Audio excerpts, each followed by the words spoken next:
Okay. Okay, welcome everyone to the future as we different than the past, embracing an anti-racist agenda. We are really inspired by the fact that so many of you joined tonight. My name is Denis Weil and I'm the Dean of the IIT Institute of Design. And I have the pleasure to introduce this panel. 4 weeks ago, I issued a letter to the IIT community calling on us to come together and commit to an anti-racist agenda in our teaching, our work, and our discussions. I know that all of us believe that right now is the time to act. And whenever we start on a new course, I like to look into the DNA of our organization. And I found a quote that really was inspiring at this time from our founder, Leslie Moholy-Nagy, from 82 years ago. He wrote that we all should be designers, beginning of quote, be a pioneer on the vast and unbroken territories of our period, where every action could lead to creative solutions. If one doubts that an individual can ever achieve so much, it may be that it will not be individuals alone, but working communities who do. I believe that vast and mostly unbroken is what anti-race design is. We have the benefit of having people on the panel who have been doing it for a while, but it's definitely not the majority yet within design. And I think we need to fill it with creative solutions. And I also believe that we need to do it through communities rather than individuals. So this event tonight, organized by Chris Rudd and two of our alumni, Prachi Saxena and Ryan Mouse, is answering this call and is kicking off a new series and initiative by ID under the name of The Future Has to Be Different Than the Past. And it's focused to empower working communities in ever-larging circles. We have to obviously start with ourselves here at the ID community, students, faculty, and staff, to work together on how we in our teaching, our work and our discussions take on an anti-racist agenda. I'm glad to report that a group of faculty, students, and staff did self-organize over the last few weeks into a working community and are defining on how we make this happen this summer, as well as obviously most importantly when we open in the fall. Second, we have been contacted and want to reach out and work together with our alumni who are looking for new thinking and approaches and methods to advance an anti-racist practice in their agenda. In their practice.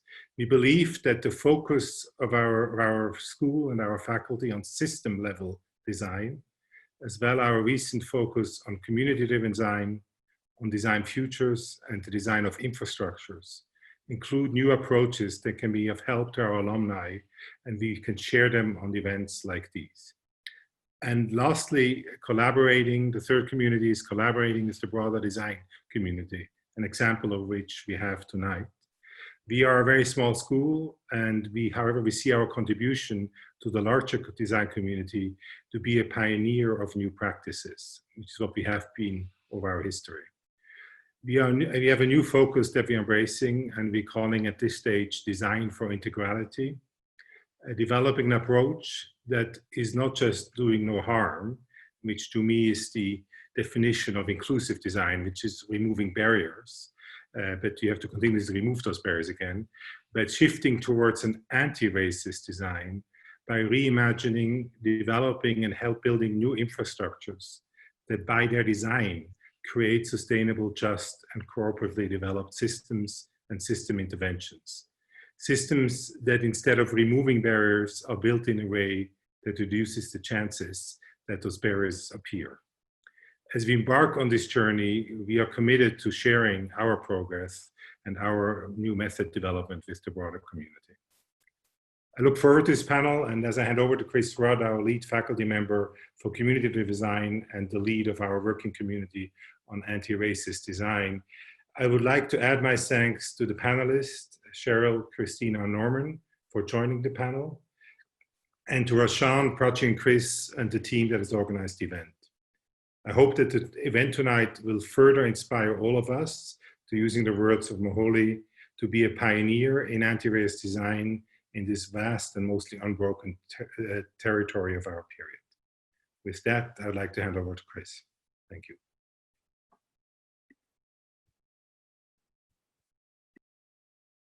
Thank you, Denis. And thank you, panelists, for joining us. Thank you, Prachi and Ryan, for pushing us. I wanted to start with something that has guided my anti-racist practice for a long time.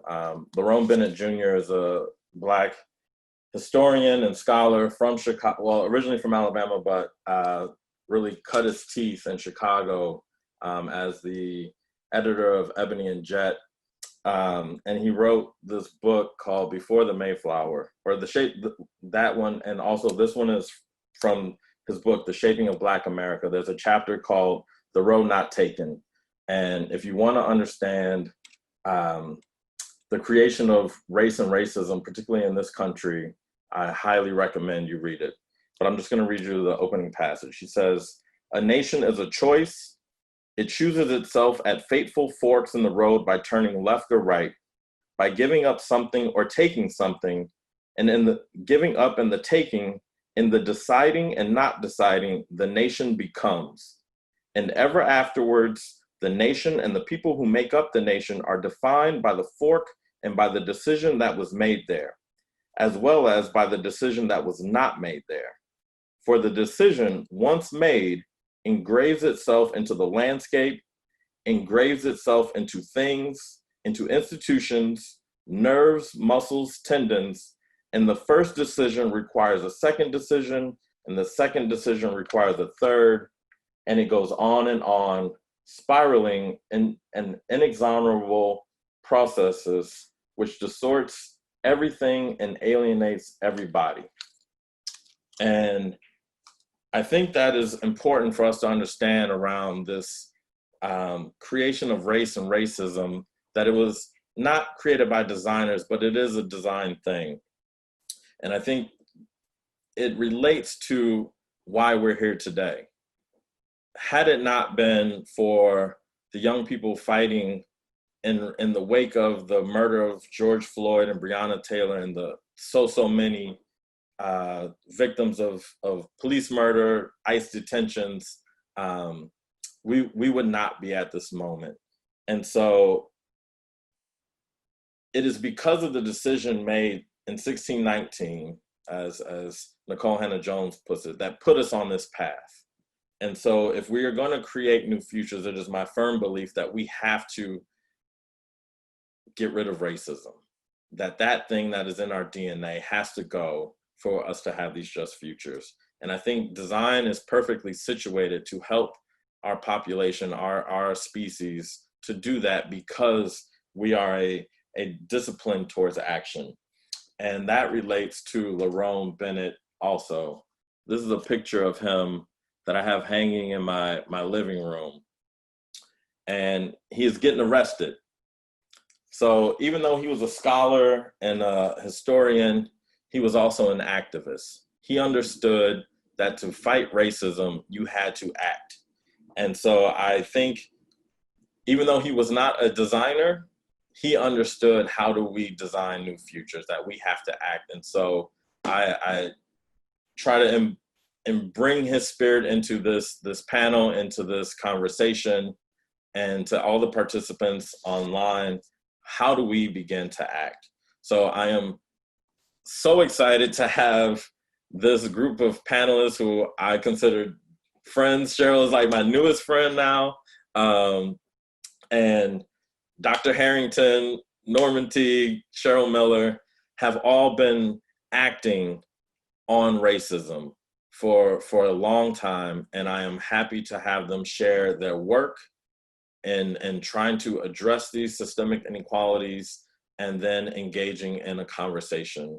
And so first up, we are going to have Cheryl Miller share with us her work over the past 5 decades in the graphic design field, fighting racism through her work.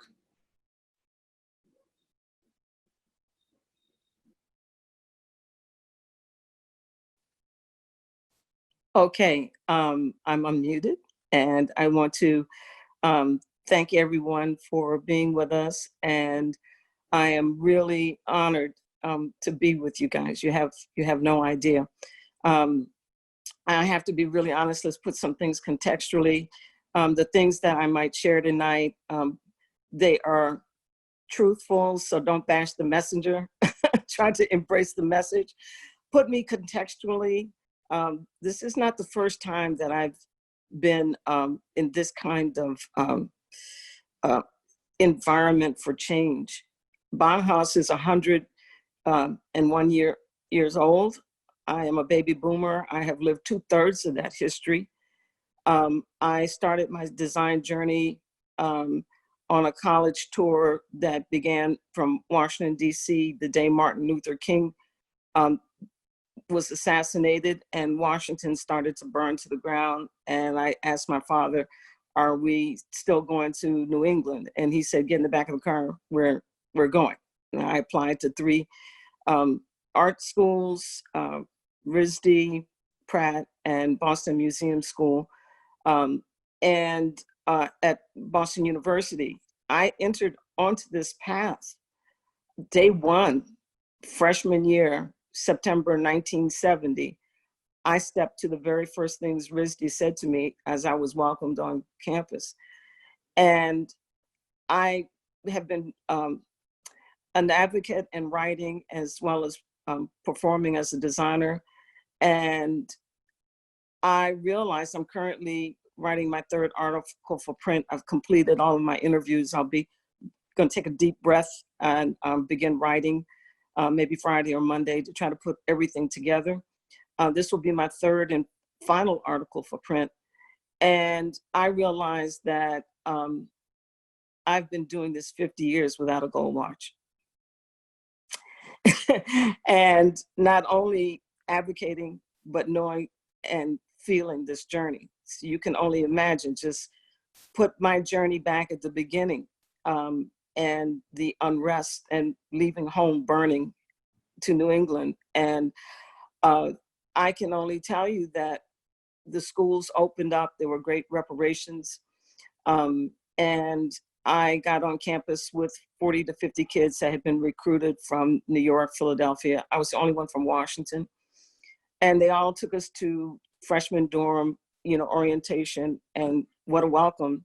The admissions officer or whoever was in charge of receiving us as a cadre, as a, little mini tribe coming in. She looked out and she says, half of you all aren't going to make it. I said, oh, well, that's a good welcome. Welcome to you too, Risty. Okay. And from that moment, I have been living this. So my practice, I thank God for you guys as I've been researching for my next article contextually. I'm so very proud and honored that Stanford University's Special Collections collected all of my work, 50 years of my work. And I have a collection at Stanford which reflects this journey. And so all of my writing, all of my interviews from my writing, all of my scholarship, my portfolio, all of my portfolios from high school.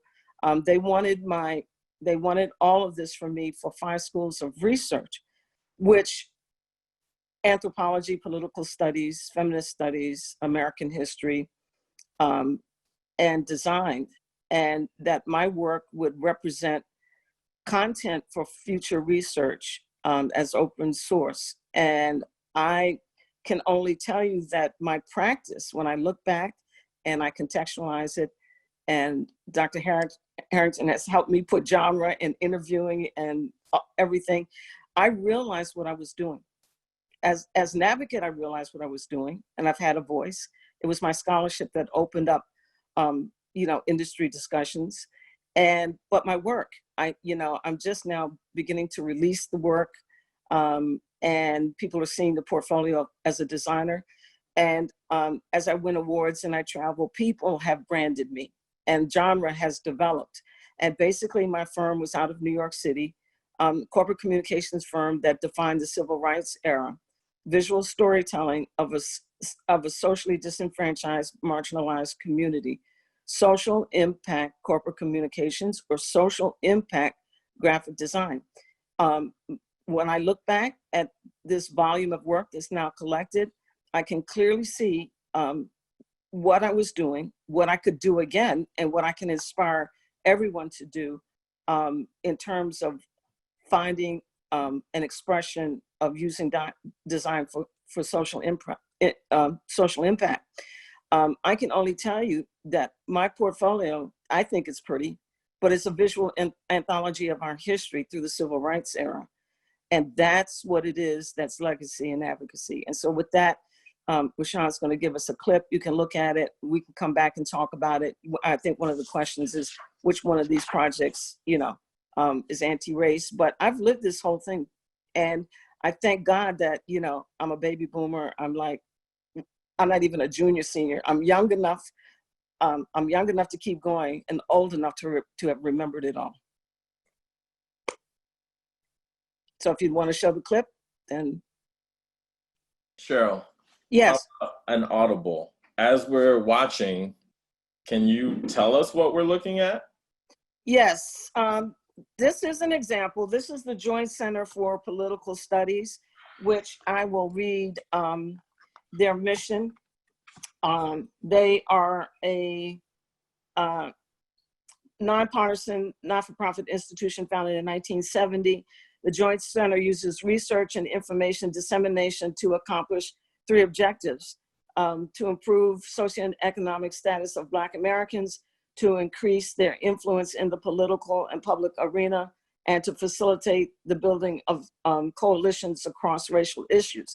This is a piece that celebrates their 25th anniversary, and this compilation of an anniversary book shows really the research and data and the history of the Joint Center from 1970 to 1990. So I'm capturing the civil rights story, and this political think tank organization, and I am documenting their story and their work over the course of 20 years. And this is pretty much an example of all of our work and our clients on a national level. We were called to really show the truth of our community and to put it in a way where it would cross over to reach people who would ultimately give grants, corporate sponsors. This is an IBM sponsored book. And so in many cases, we had corporate sponsors in order for these national organizations to tell their stories. These documents were used for pitching grants, explaining what they did, reaching a larger audience, like to maybe go to the Ford Foundation or more corporate sponsors. And typically a Fortune 1000 would pick up one of our organizations, pay for these corporate communication pieces to be made in order for the story to be told, in order to reach a community to understand, so that people would support on a variety of levels. And so I came up with a style and a format to take really difficult imagery of our community and put it in a format that the majority could receive. So we were doing high-end social impact, social responsibility publications and documentaries for the national African American communities that had corporate sponsors who supported the communication projects. So that really, I don't mean to be garish or funny, but given back then, the charge was to make sure they didn't look like the back of the church bulletin. Okay, so we came up with this format in order to document our stories. And that's basically, and along this path, I was pushed into this design studio because of my treatment in New York City. And the doors were just absolutely closed and very, very difficult. I don't want to focus on that because I have so many different angles and pieces to my story. But I was pushed into developing this firm of, and then in addition to the not-for-profit work, we were the first ones to put in people of color in corporate iconography. So in reverse, major corporations would ask us to begin to integrate people of color into their literature. So I had this back and forth relationship between corporate sponsors and corporate clients. So one corporate client would always turn into two. One, putting people of color, which was new, into their documents. And then as I performed there and could compete, then they would send me as an in-kind service over to countless of our organizations to help with corporate communications. So I was, and still perform, projects as I'm inspired at this point, to tell these stories and to put them in a context which will help the majority feel comfortable about giving and sponsoring. So it was a very unique model, and it did what it was supposed to do, and it's now all collected at Stanford. And between the advocacy and the studio, I'm constantly asked to share this story and to inspire the next social impact corporate communications design. And the state of affairs for where we are, I would say that, and as I write this article for print, what is, I think, most encouraging today is that the more things change, the more they stay the same. And when I got back on this journey from raising my kids, I found nothing having changed except right now, this very moment. And this very moment is we are held captive by this pandemic.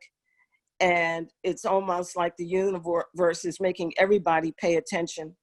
And I believe change, this is not the first time I have seen reparations.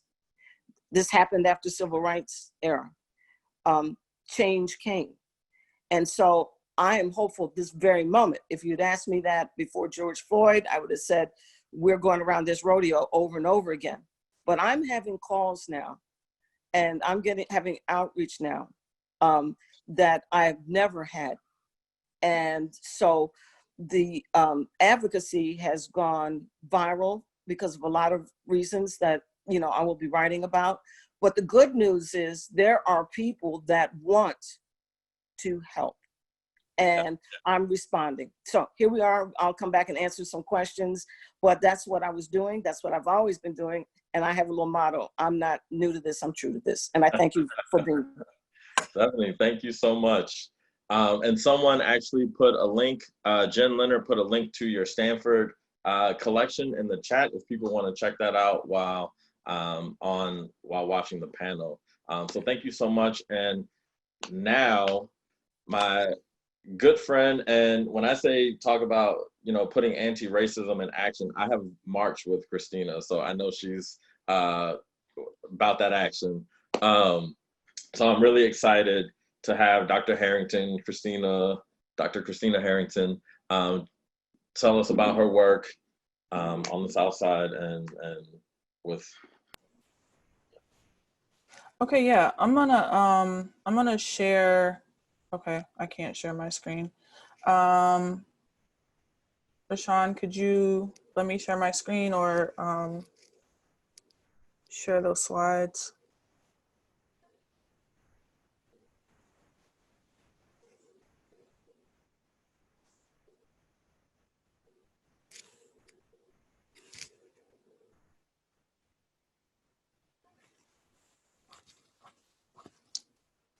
Is he still there? Okay. Could you start from the, go back?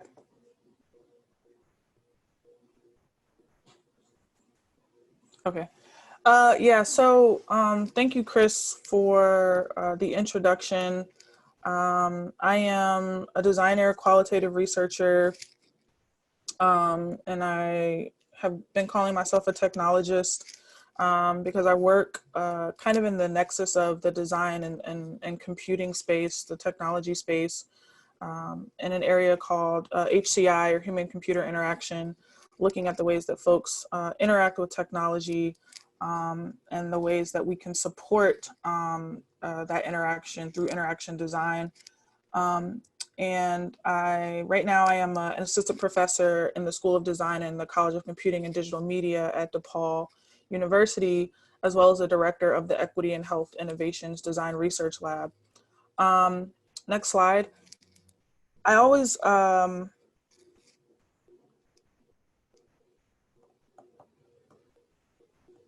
next slide, okay. I always like to start off with this image that really positions why I work with, I focus on the communities that I focus on. And it is because African Americans experience health inequities and health disparities at a much larger and disproportionate rate to that of white Americans and really to any other racial subclass in the US. And when we look at the ways that our healthcare system has failed us due to a lot of the systemic injustices and barriers that folks have faced, we're seeing folks die at a disproportionate rate. I think right now what we're seeing with COVID really just exemplifies why this population has been the focus of my work for a while now. Next slide.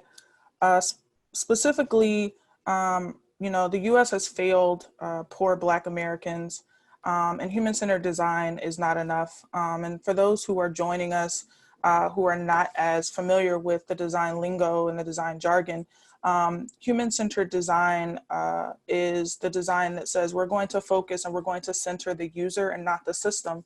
But human-centered design, as well as human-computer interaction, has kind of really been slow to the uptick of dealing with racism and looking at race as a construct and a determinant of the ways in which people interact with health technologies, experience systems that are supposed to be designed to support them in managing their health in their home, and our ability and our overall quality of life. Oftentimes, poor Black Americans, poor Black older Americans especially, have been left at the margins of our considerations when these technologies and these systems have been designed. Next slide.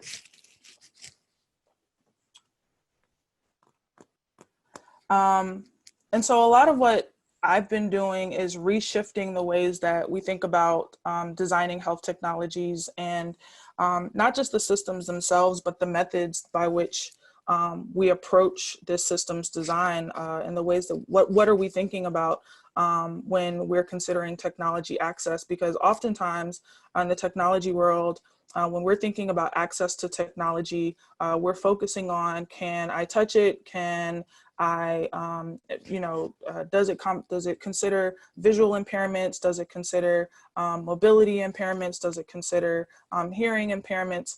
And the ways that we think about assistive technology, primarily focusing on those things.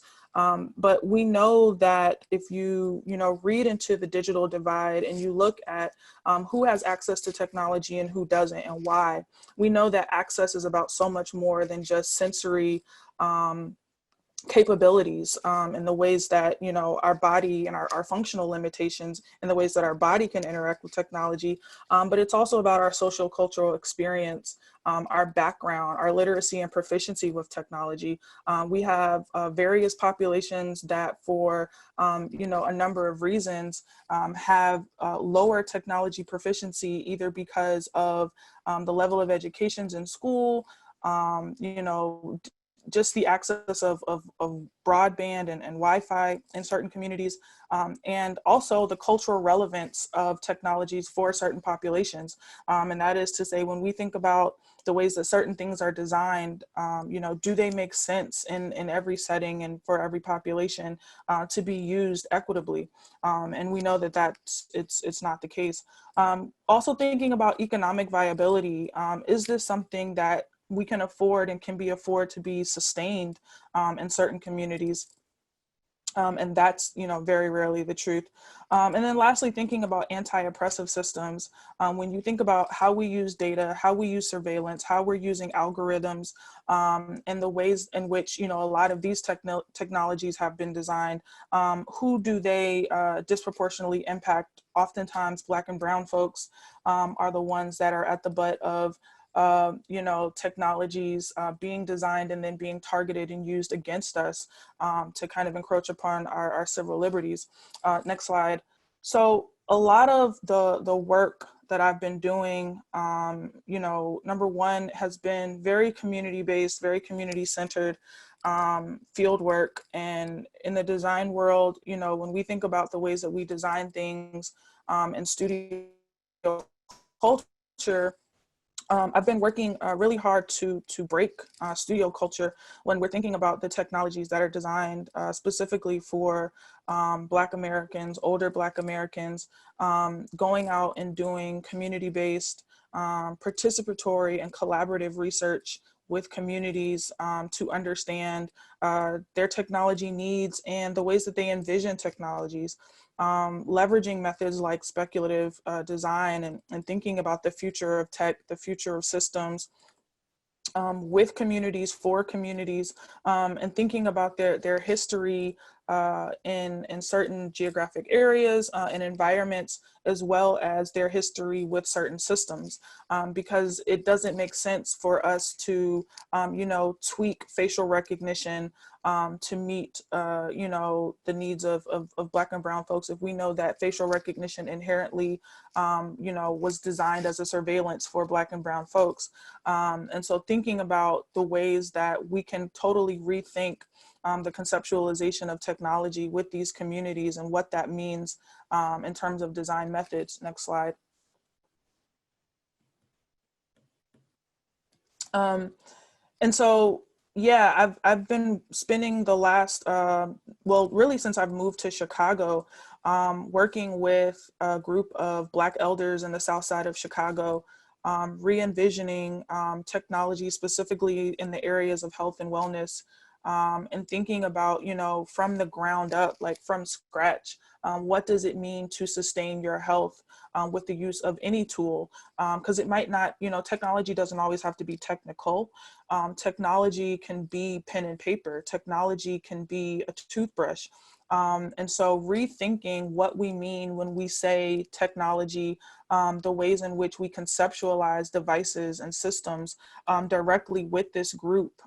This has been, you know, something that has become community for myself because these people have, you know, become my friends. These are, you know, my homies that I go and I visit and we have these conversations and we create and seeing the ways in which design can be, you know, used as empowerment among communities that might have never thought of themselves as designers has kind of just been a continued push for what it looks like to do, you know, anti-racist design, anti-oppressive design, and centering, recentering the margins. Next slide.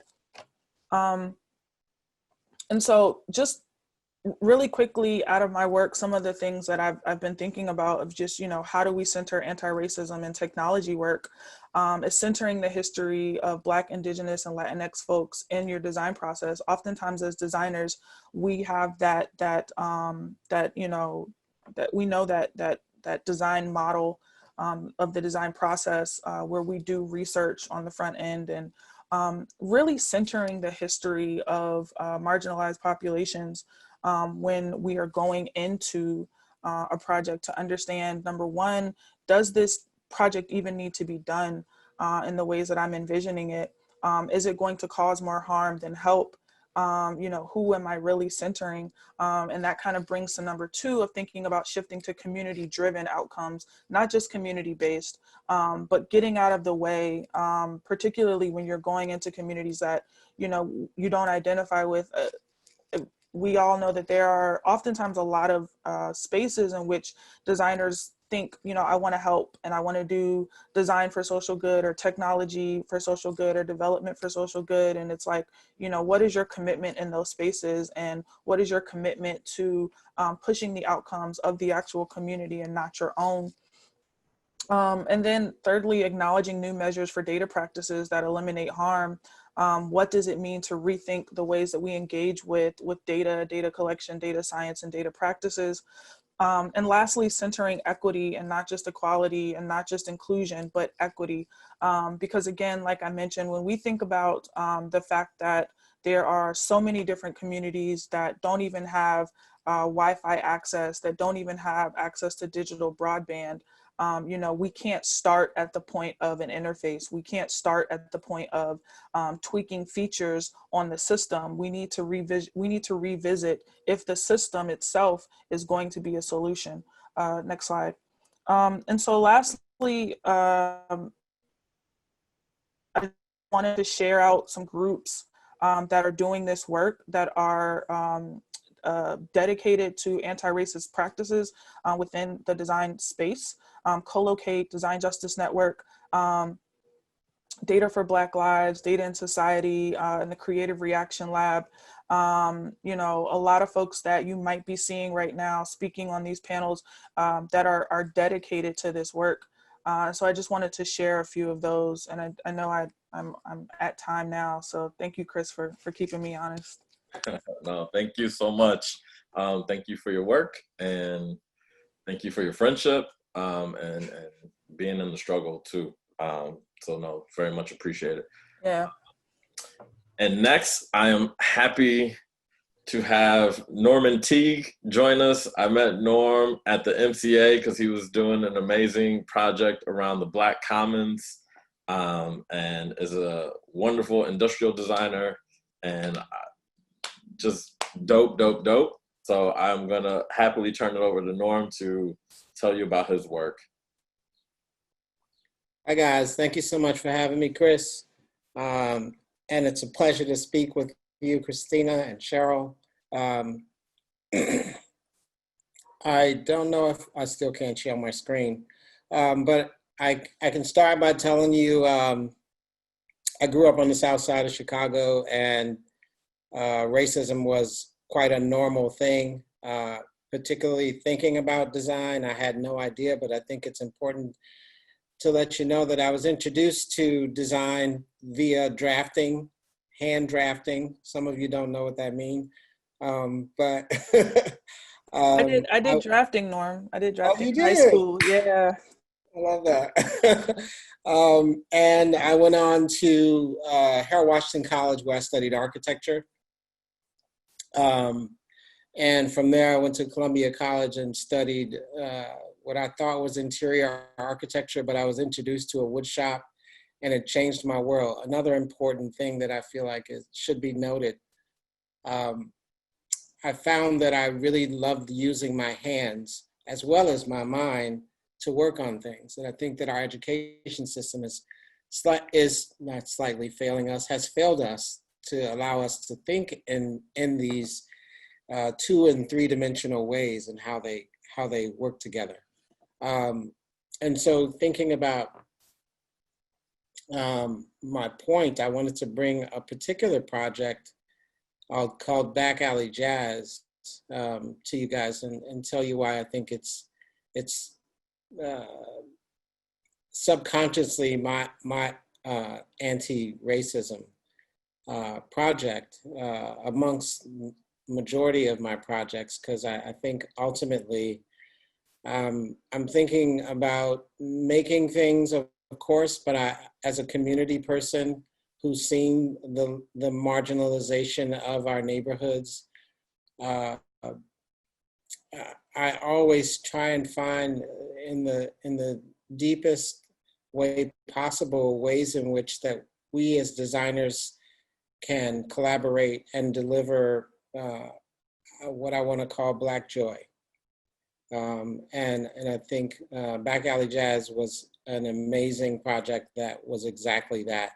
And from, considering it was a revival of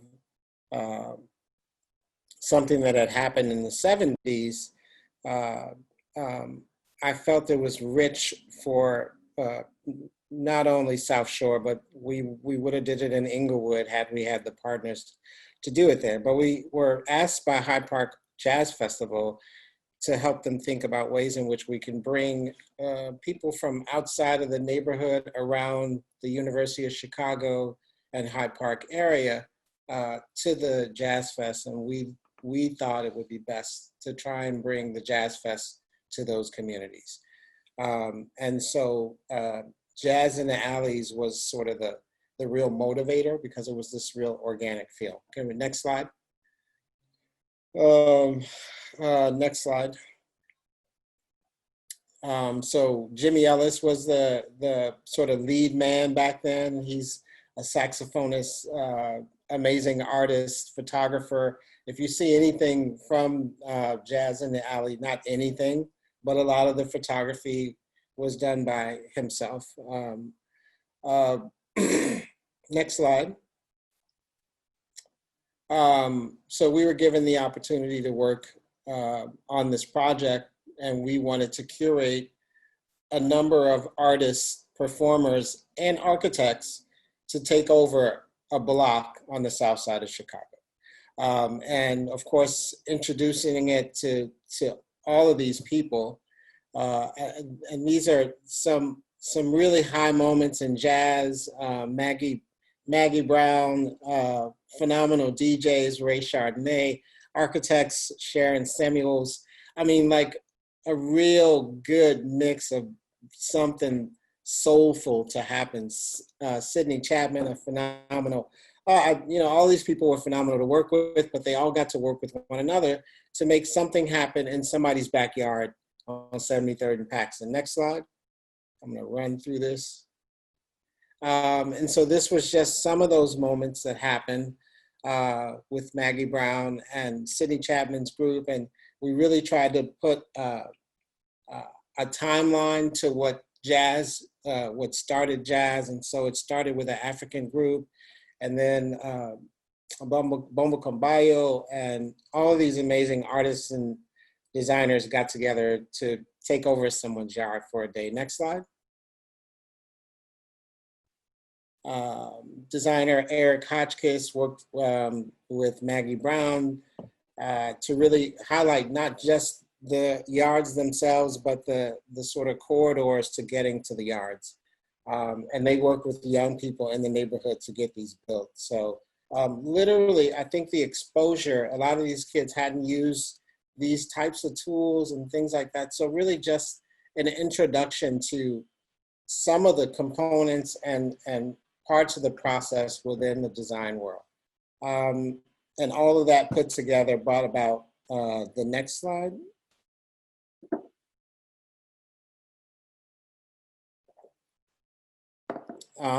So this is just one of the yards. This is one of the early performances, but it only got better from here.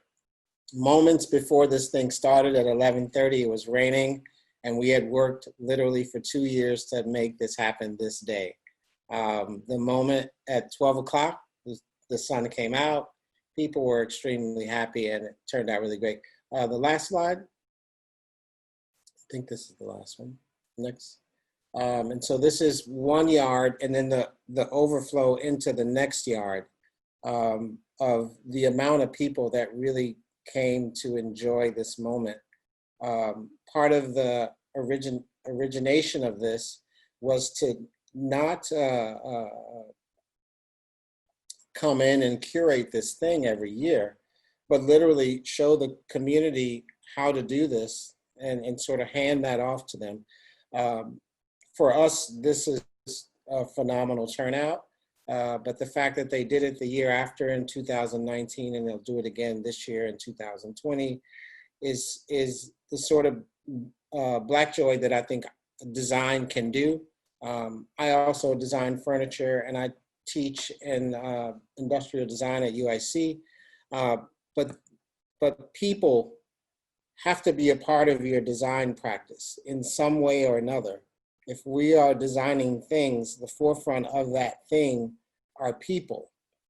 And if there could be joy in that moment, then I think that we could all get something out of what we do in design. So I'm not gonna take much more time, so we can get into questions or whatever. Thank you, Chris.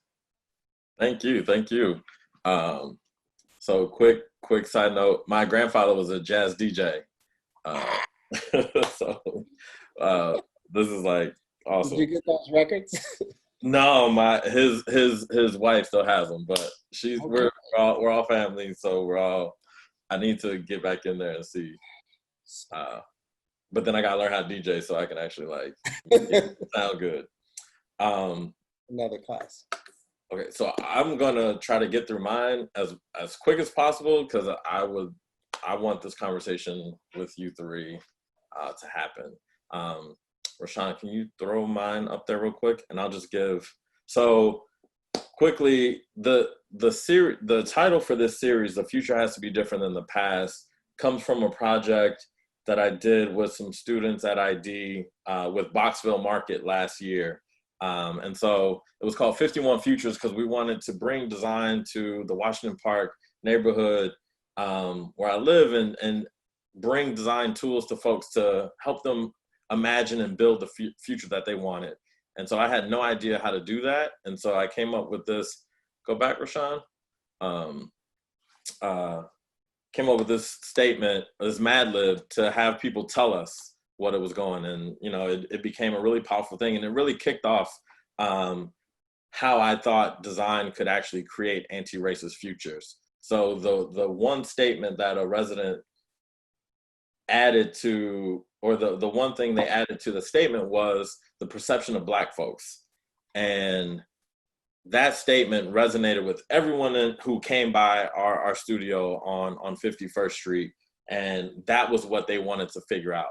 That they said the future of the perception of Black folks has to be different than the past. Nothing else mattered to people but that, which to me was about racism. And so we had to figure out how to design new futures with folks that eliminated racism.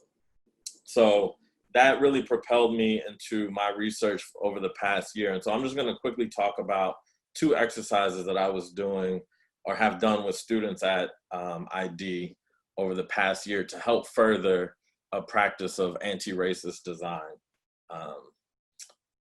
Next slide.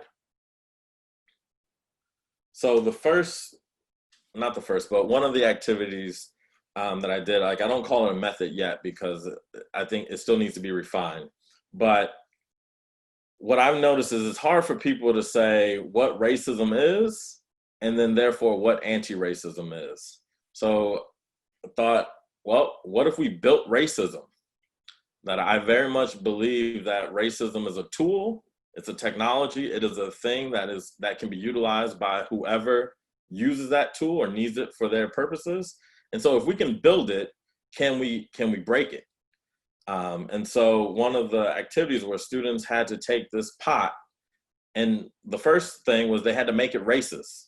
And so this is an example of a student making the pot racist, and it says they added Blue Lives Matter to the pot, and saying that signifies racism and danger to lots of communities.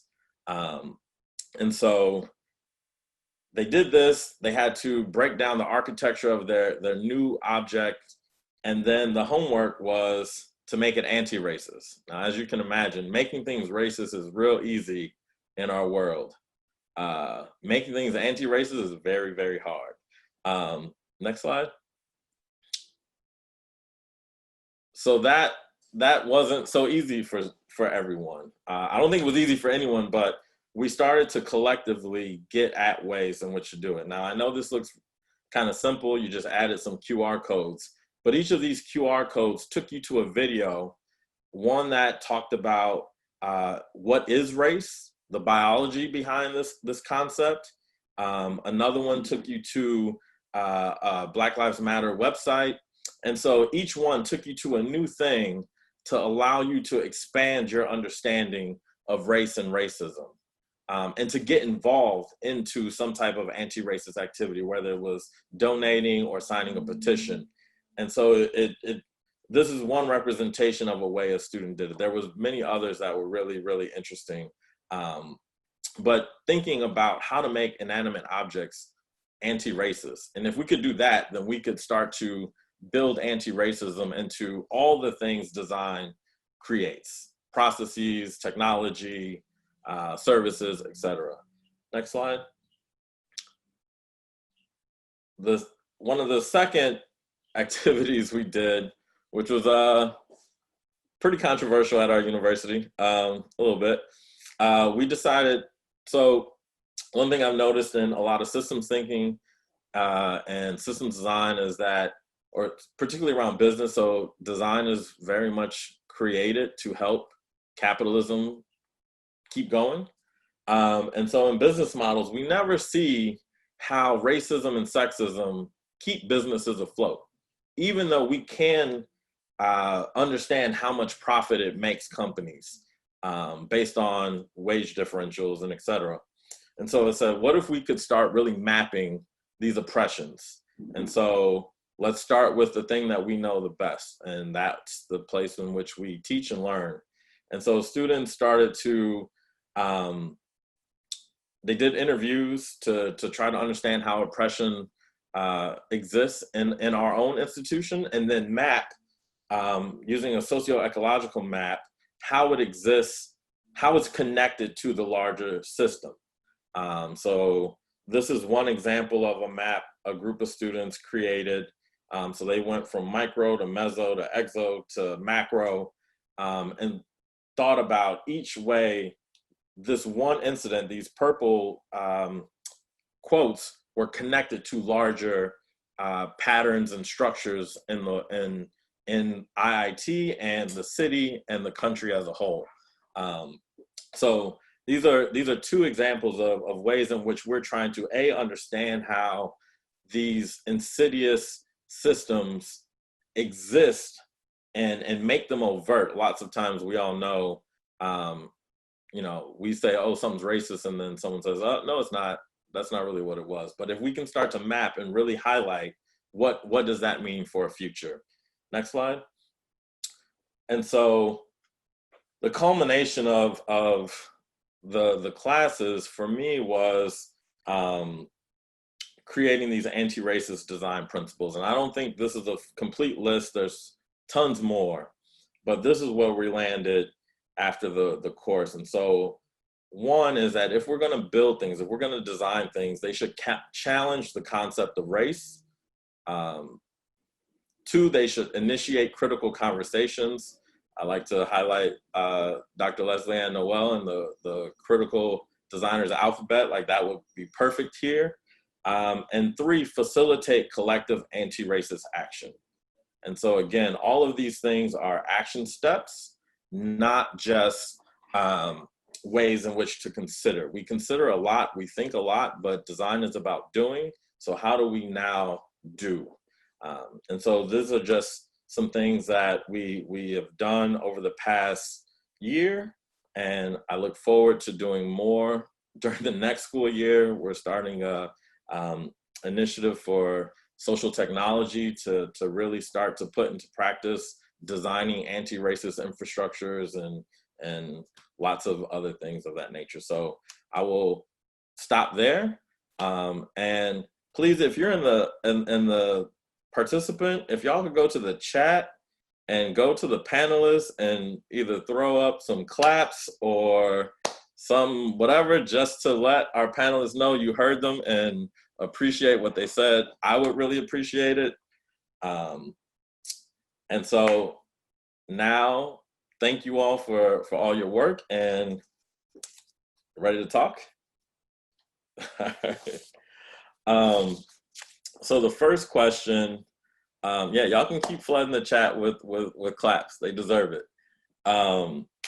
So about 2 weeks ago, PepsiCo finally decided to end the racist Aunt Jemima pancake line after recognizing, quote, Aunt Jemima's origins are based on a racial stereotype, end quote, according to the chief marketing officer for Quaker Foods.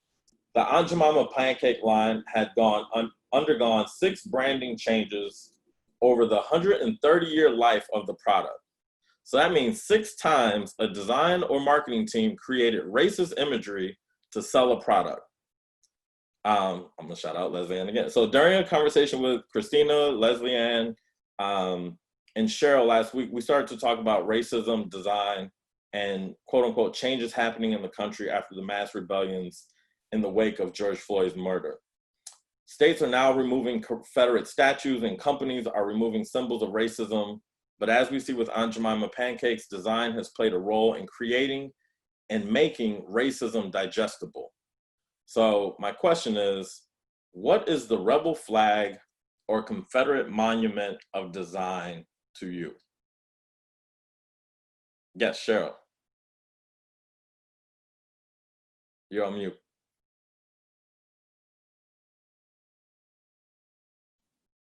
There you go. back to mute. There we go. Oh, okay, there we go.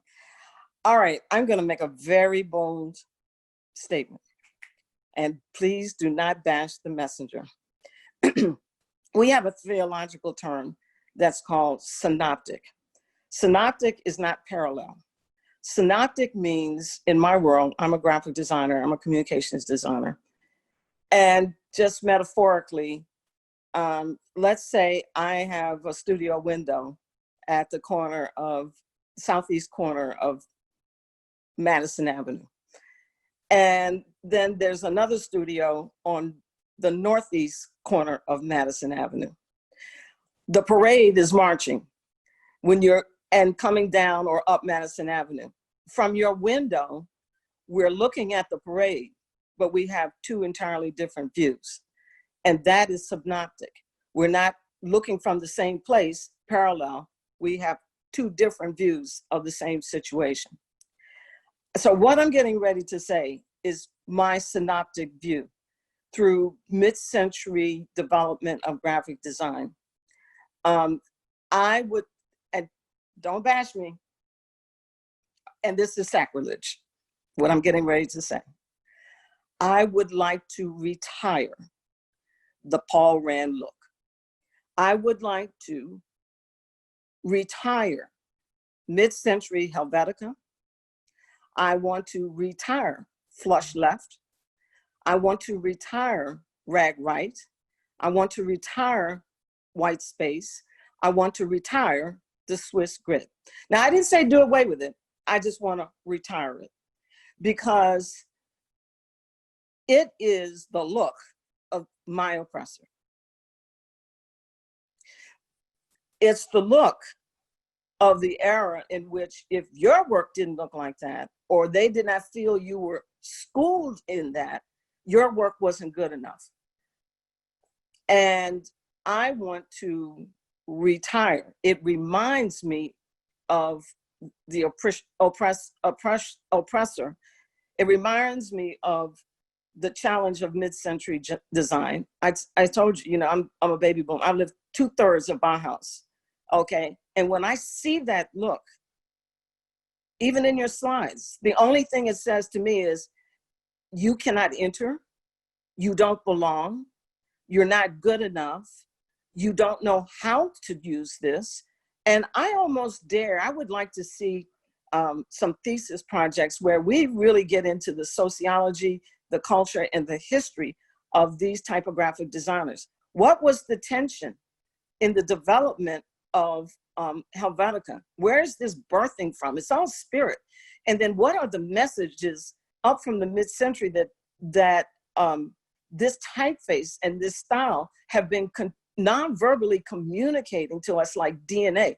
I would like to retire it, because when I see it, even like I see, I don't mean to call out names, but like AIGA, I see online graphics that remind me of the oppression I experienced in New York City with this Helvetica left, this grid, this rag right, this white space.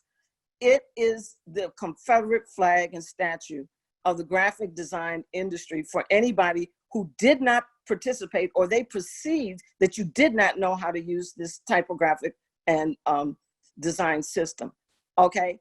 And I almost would dare say, if we got into the pathology of this typography, the pathology of this system, we might find something about the creators and the originators of this that we have been ingesting. And even early messages using this.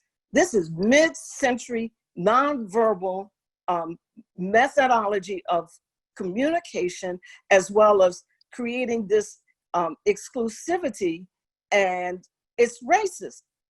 It said, stay out. If you don't know it, if you don't look like it, you're not included.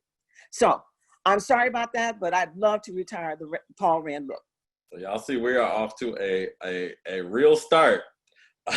Christina, Norm, what is the rebel flag Confederate monument for you all?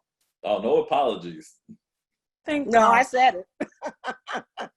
I think for me, it's corporatized design thinking in itself.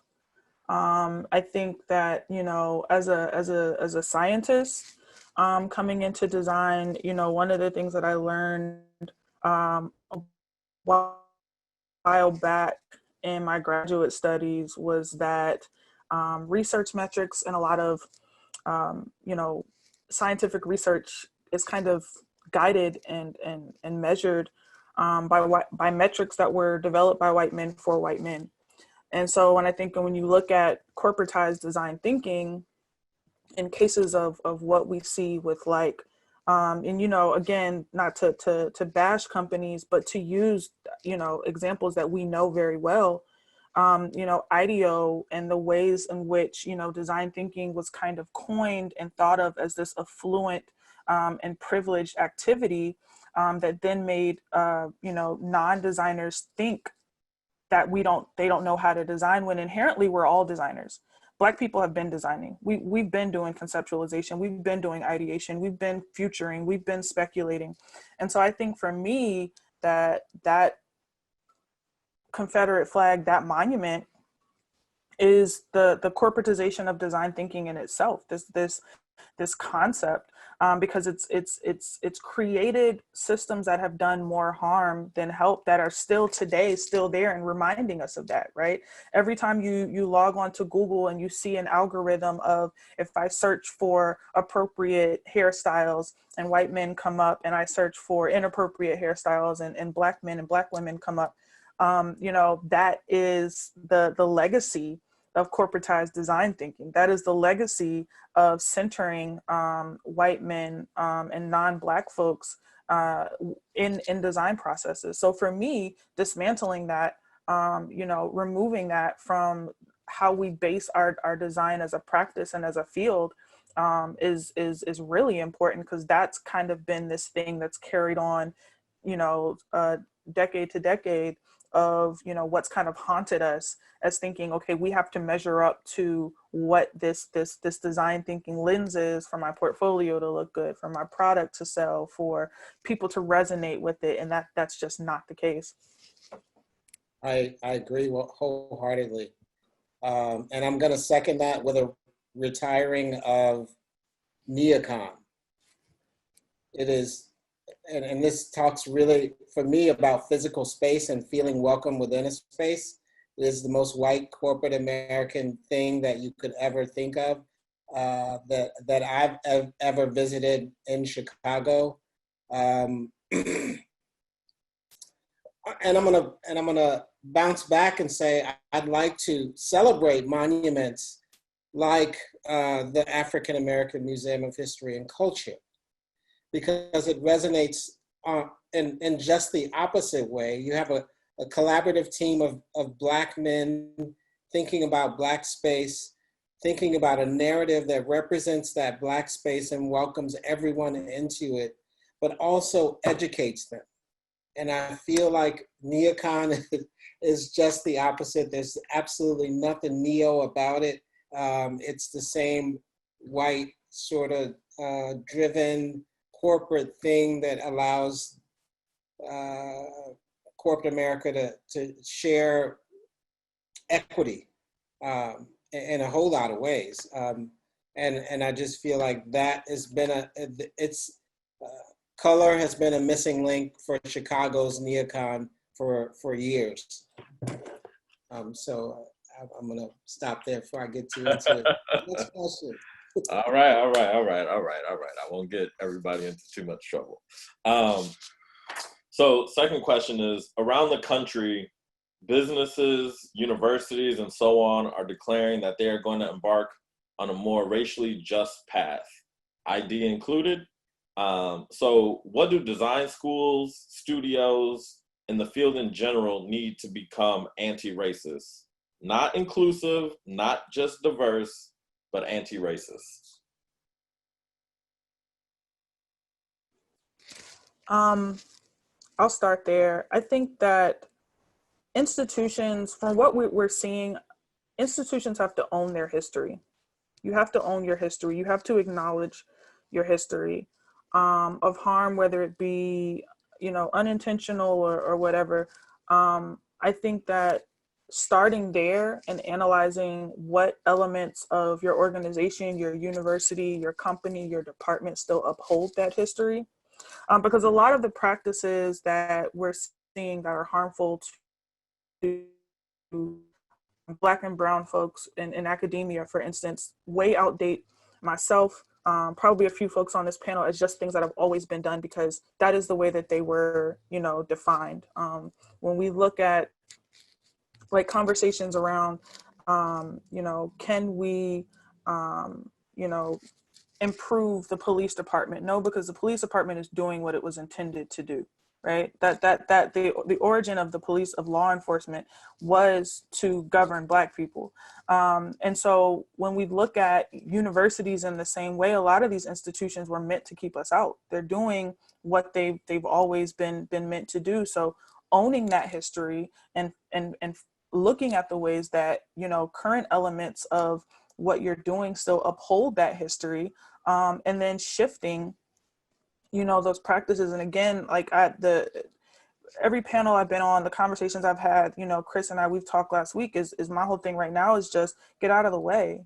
I think every every number of years when there are these uprisings or when something just explicitly racist happens and companies come out and they give these statements and they're like, what can I do? What can we do? Get out of the way. Because I think that just giving us a seat at the table is not enough anymore, because then you give us that seat and your diversity and inclusion is the overhead of that, and that kind of pockets us and puts us in a corner to only do certain type of work and to only be seen in a certain type of lens.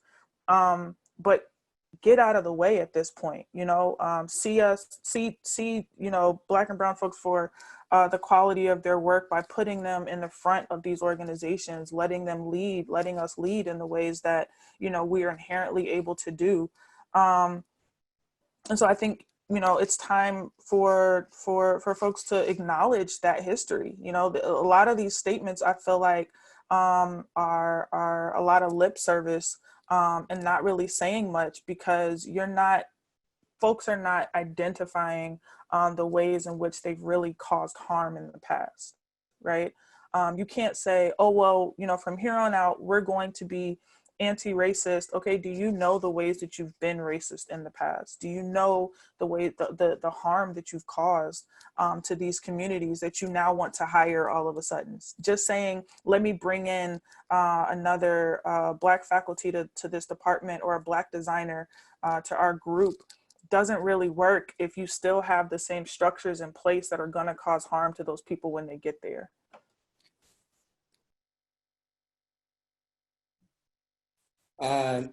Christina, I'm going to agree with you 100%, and I'm going to say that, oh gosh, this is such a tough one, because I don't think that the institutions can do it, because I think there's a great deal of education that needs to happen to those that are running the institutions, but in a lot of ways, I think there just needs to be more institutions. Like, I feel like the only way that they can feel a crunch is if they can see that this can be done in other ways, and educate. Black folks should be at the forefront of that education.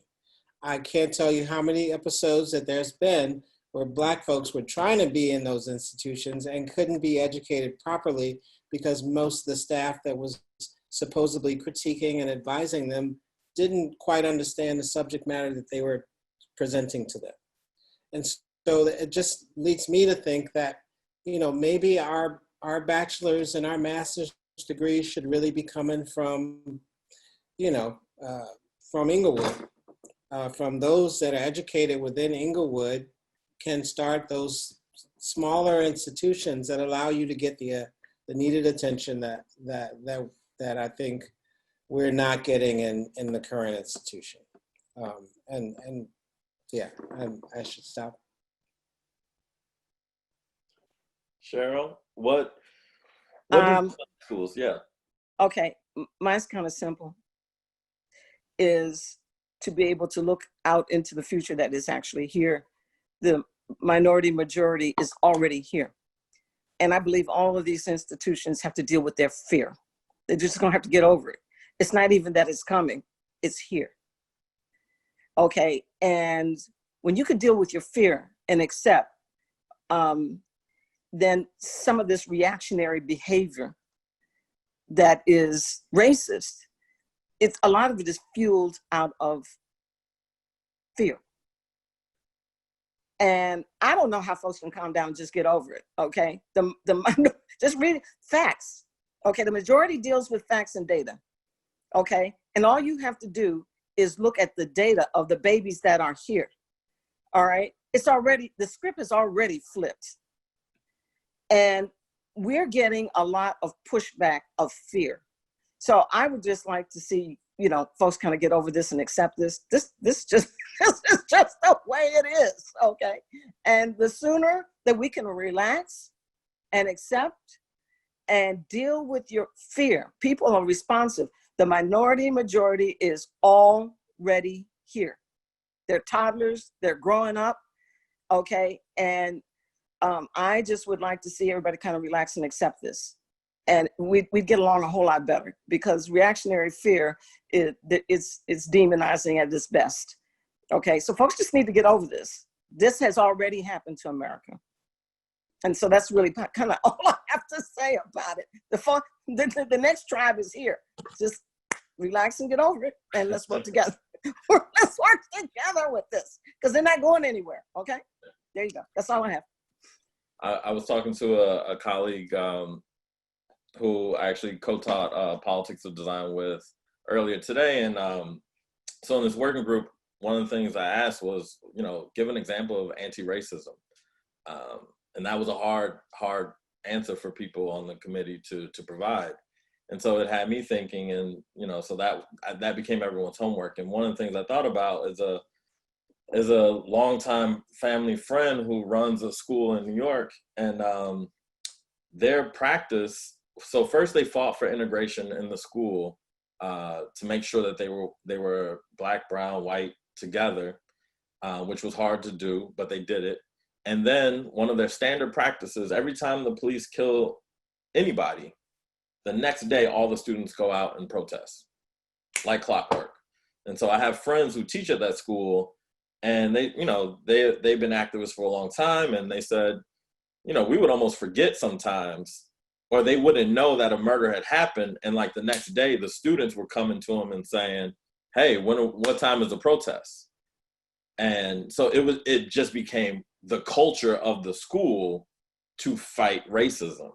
And so that's one thing that I'm hoping that we can start to embody something similar at our institution. Like, to me, that's how do you put your money where your mouth is and put your body where it's supposed to be? Norman, you gonna say something, or you? All right. So Christina always stealing my questions and stuff. So question 3 was, so right now around the United States, there have been loud calls to defund the police by abolitionists who state that an institution like the police that evolved from slave catchers can't be reformed. This is very different from the reform demands for body cameras in the wake of the murder of Mike Brown in Ferguson. So Antoinette Carroll, the founder of Creative Reaction Lab, a great organization working to bring diversity to the design field that was created after the rebellion in Ferguson, says, as are all systems within our society, systems of oppression, inequality, and inequity are by design, therefore they can and must be redesigned.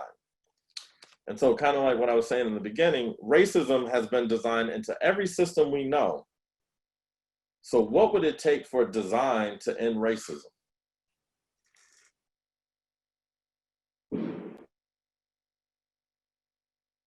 Cheryl? I'll go first. And, you know, I might not look radical, but I am, okay? And I'm very radical, okay? And now that I'm old, I'm really radical, all right?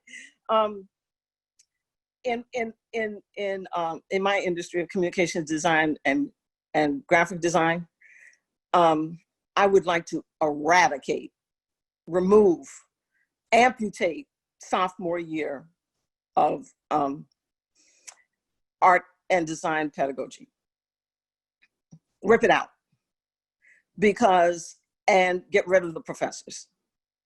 And the reason I say that is we're all raised on the same infamil, bad baby food, and it keeps recycling. So sophomore year is the place where, you know, you come out of freshman foundation and you specialize in graphics. And this is where we begin to learn these systems. And it's the place where the professors have learned these systems. And these systems are, you know, I really can't believe that kids still can't get fair critiques. It's in the system. And it starts sophomore year. And it starts with these professors that were raised up through their sophomore year. It's like, okay, the only way to break this is to stop it right after freshman foundation and begin to teach, you know, visual and corporate communications and communications design graphics. To that pedagogy needs to break and stop right there. And the professors who refuse to move past it need to go. So if you ask me the place to begin to repair, we may never be able to teach old dogs new tricks, but we can raise up a new set of eyes and practitioners. And it starts there. This thing keeps repeating itself over and over again. And I say, get rid of the sophomore year. And that's it. Get rid of it. And all those professors who are teaching sophomore year, get rid of it. Just tear it down, strip it down, amputate, and start again. Okay, that's all I have to say about, you know, I'm with the guys, you know, I'm with my Generation Z, decolonize everything. I'm decolonizing sophomore year. Okay. I think to add what Cheryl was saying, I think part of that is just the history that we're teaching, you know, like, you know, similar to K through 12 and even like, you know, college education for STEM folks, you're only learning about Black writers, Black authors, if you seek that information outside of the classes that you're paying for. You don't learn about Black designers at all in our current, you know, models of design education and design schools. We're not talking about the origin of design, you know, among Black and Indigenous folks at all.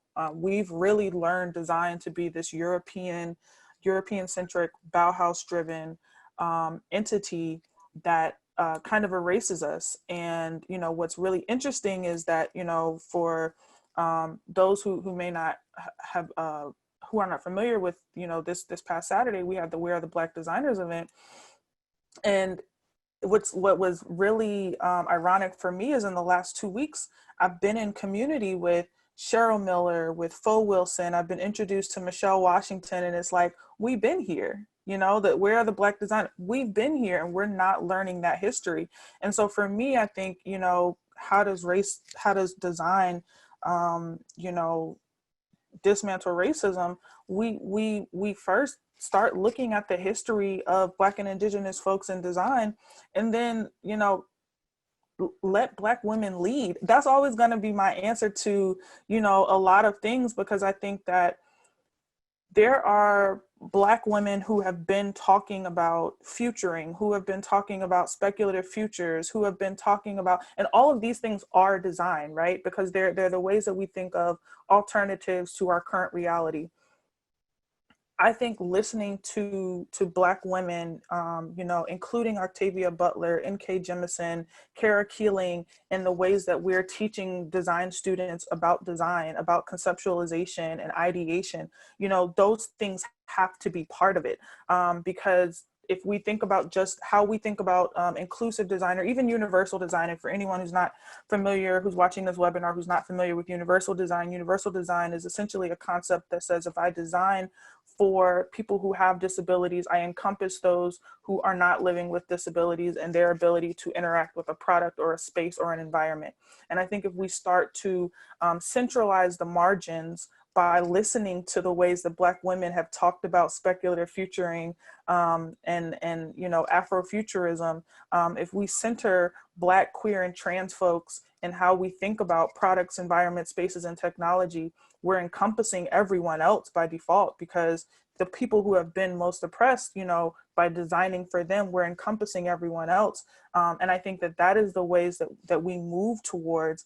I don't know that design by itself can ever totally dismantle racism, but I think that, you know, those are the ways that we move towards less racist, you know, less racism in our practice, at least. And potentially, you know, the concept of what Chris is talking about, of like anti-racist products, anti-racist technology, anti-racist spaces. You know, I sat in on a webinar with the Dream Defenders and Movement for Black Lives a couple of Sundays ago with Angela Davis, where she was talking about, if we look towards, you know, the trans community, we're able to see, you know, liberation and how we might be able to abolish the police if we can look towards the ways that people are, you know, envisioning their realities, centering Black, queer, trans communities in our practice as designers can also help us to think about the ways that we can free ourselves of our own personal cage of how we're thinking about design. So I'm gonna push a little bit, because what I'm hearing a little bit, it feels like inclusivity, and even just saying like less racism. Can we have a new world? Can we have the world where, I mean, where these health disparities don't exist, right? So the average lifespan, north side of Chicago, 30 years higher than south side of Chicago. So if we think about less, so then what is it, 7, right? And so how do we push, and so how do we push A, and then can design do it? Or is there something else that we need to be thinking about? I don't know that, you know, I think to what Norm's point earlier, I don't know that design alone can do it, right? Not as a practice. If we think about design as a theoretical concept of like everything is design and everything is by design, then design has to be the thing to dismantle racism, because racism is by design. But I'm thinking about, you know, the individual subfields of, can industrial design, you know, dismantle racism? Not by itself. Can interaction design, can architecture? Not by itself.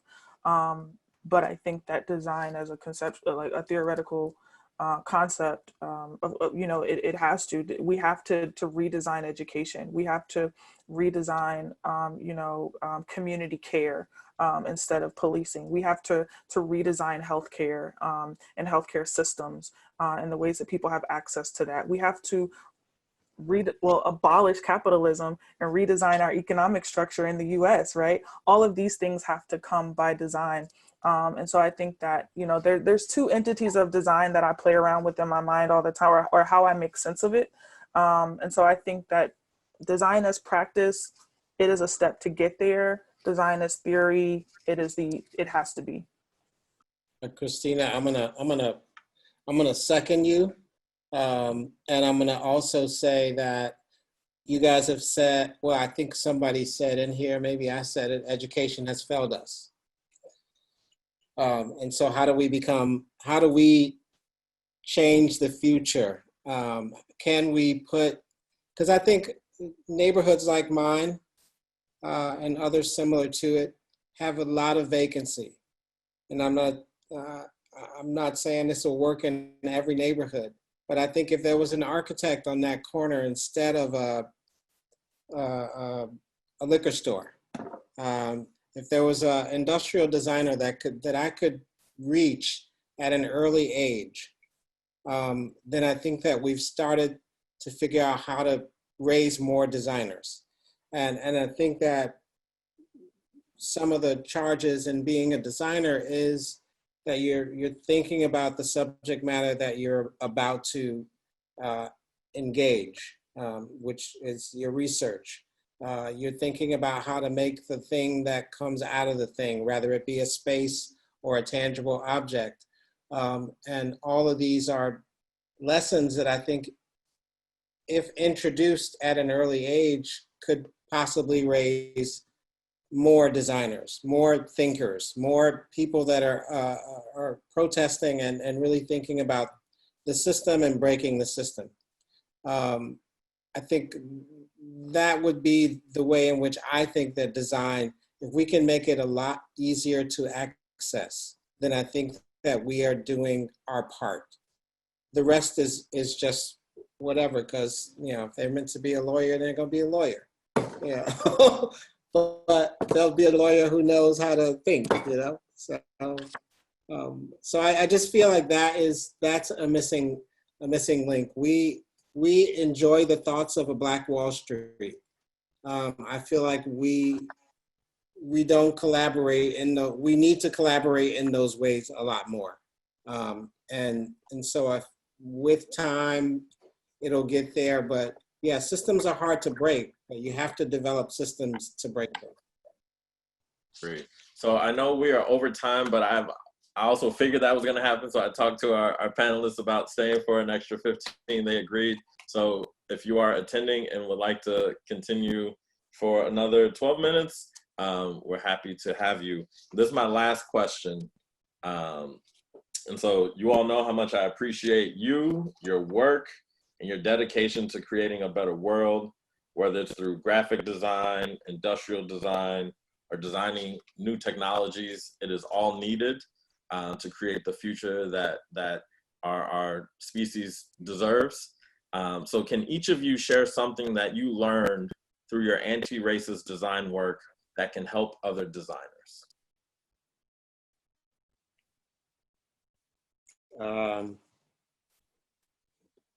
Wow, I think I've said a number of times, like, people are important. Like, you know, we all think of these issues that we all go through, but I think that if you have a human-centered approach in and out, I think that you're gonna do great. I think a lot of the problems that we have in our neighborhoods are that that we don't have the advisors that we need. Like, we don't have the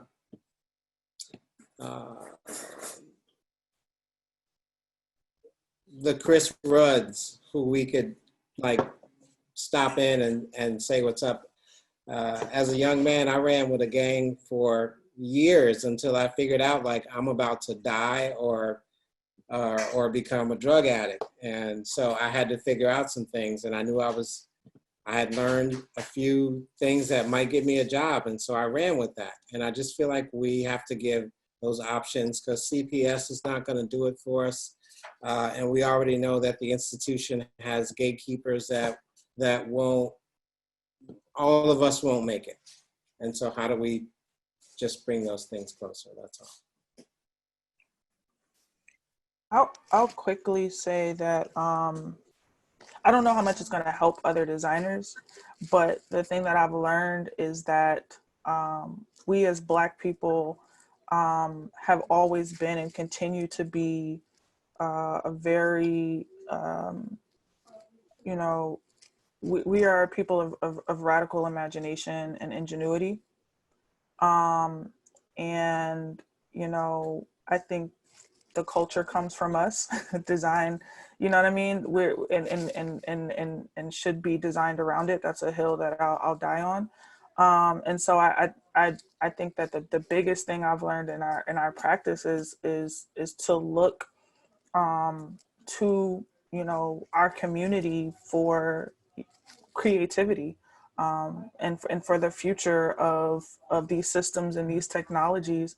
You know, I think I'm learning so much from delving into Afrofuturism with a critical lens, as opposed to just as a little girl reading sci-fi. You know, when I grew up reading some of Octavia Butler's work, I think that now looking at it as a way of thinking, like, how do we speculate futures that center us, that serve us, that are liberatory. And I think that all of that is just looking to Black people and the way that we've engaged with this country over the decades. Cheryl, I know you can take us home. What have you learned in your work and in your life? I learned white folks. I've learned white folks. Okay. And I learned my job. Okay. And my job was to, and is, to help explain this thing. And help to explain this situation in a manner in which they will be inspired to do their part. And my projects, I had an assignment to represent community and to tell the truth, the good, the bad, and the ugly of our issues, which are not dissimilar after the Civil Rights Movement. And to do it in a way that reduced their fear in order to have them open their hands into our community. I had a job to do that. And, you know, when I'm asked for a graphic design lecture, I can talk about the principles and things that I used, which were strategic. My work, I developed a system and a style that would take some of the most gripping, poignant, efficacious pictures of our community to give our story and our message that would inspire a greater community to support our endeavors. And I was strategic. So I kind of learned early on how to liaison and relate and to ask with grace to collaborate with my greater mission, and that was to help my community. It is an art form. It's an art form. And I can only say that I've been gifted with that, and my work did that, and I continue to find ways to help the majority understand the areas whereby we're marginalized. And, you know, honestly, if we could have raised ourselves up out of some of this, we would have been up and out long ago. And so we really do have to work together. And I can say that through my practice and through my advocacy, I have found a way to explain this situation so that those who have the heart to help will. And then after that, I've learned to help myself. And that's a whole nother lecture. To help myself. Okay. And I'm going to leave you there with that closing moment. And I thank you so much. And I'm appreciative. And you have no idea. But dancing through this is, you got to learn, I don't know, you got to learn some Chicago steps. Some good moves. You got to learn how to hand dance, okay? You got some great moves. I think, so one thing that I've learned, one of the ways I used to describe myself as, I do this activity called A-side, B-side business card. I learned it from the D school. And B-side is the titles that you take in the world beyond your official title. And one of the titles that I thought about for myself is avid anti-racist. And one second, can we, Chris, can we have Cheryl back for the lecture? Yep. And so anti-racism was something that I was taught very, very young, and it was something instilled in me throughout my life. And one of the things that I learned about it is that it has to be integrated. it can't be Black people, it can't be white people. I've seen the movements that were segregated from Jena 6 when 300,000 Black folks went down to Jena, Louisiana. I was there. That same year, millions of white folks marched around the country against the war, and millions of Latinos marched against racist deportations, but we were all segregated. And had that been an interracial movement, any one of those, I guarantee you we would have had far more progress than what we've had right now, where there's now children in cages on the border, there's Black men being choked on camera for 8 minutes, and there's an opioid epidemic sweeping through the Midwest and Virginia, right? Poor people are being decimated across the country. COVID has also shown us this. And so I think we have to find ways in which to connect. And that's, Norm, that's what I really appreciated about the Back Alley Jazz, finding these ways to bring folks together, to find commonalities. Because, I read this book a long time ago, Zora Neale Hurston, Your Blues Ain't Like Mine. But it was always, we all have blues, right? It's different, our oppressions are different, but I'm not saying everyone is oppressed. There are the oppressors, and then there are those who are oppressed. And so how do we get together to stop the oppression? And so I think design has a particular part in history to help facilitate those connections, to help illuminate these new futures, to make the invisible visible, right? They've embedded racism, since we're talking about racism, so well into our structures. Most of the time people can't see it. And I agree with you, Christina. I think Black folks, because of our special nature and relationship with racism, can point it out pretty quickly. So yeah, trust us when we say it. We're probably right. But to dismantle and destroy it, I think it's going to take all of us together playing our parts. So thank you all for being, anybody want to say something? I just wanted to say thank you, and if I could lend a word of advice to others, and I think the word is go big. Like, I think we have to stop trying for the small steps and really take big steps. And if we fail, then at least we're closer. But I just think we need to go big and stop asking for it and take it. Totally agree. So can whoever's left in the participant, can we get some clap, snaps, whatever you want to do? I am so greatly appreciative for you three to spend this time with us, and everyone watching to spend this time with us. Please recommit yourselves to anti-racism, to anti-oppression, because we all need to have a better world. Thanks so much, Chris. Thanks, Chris. Thank you, Chris.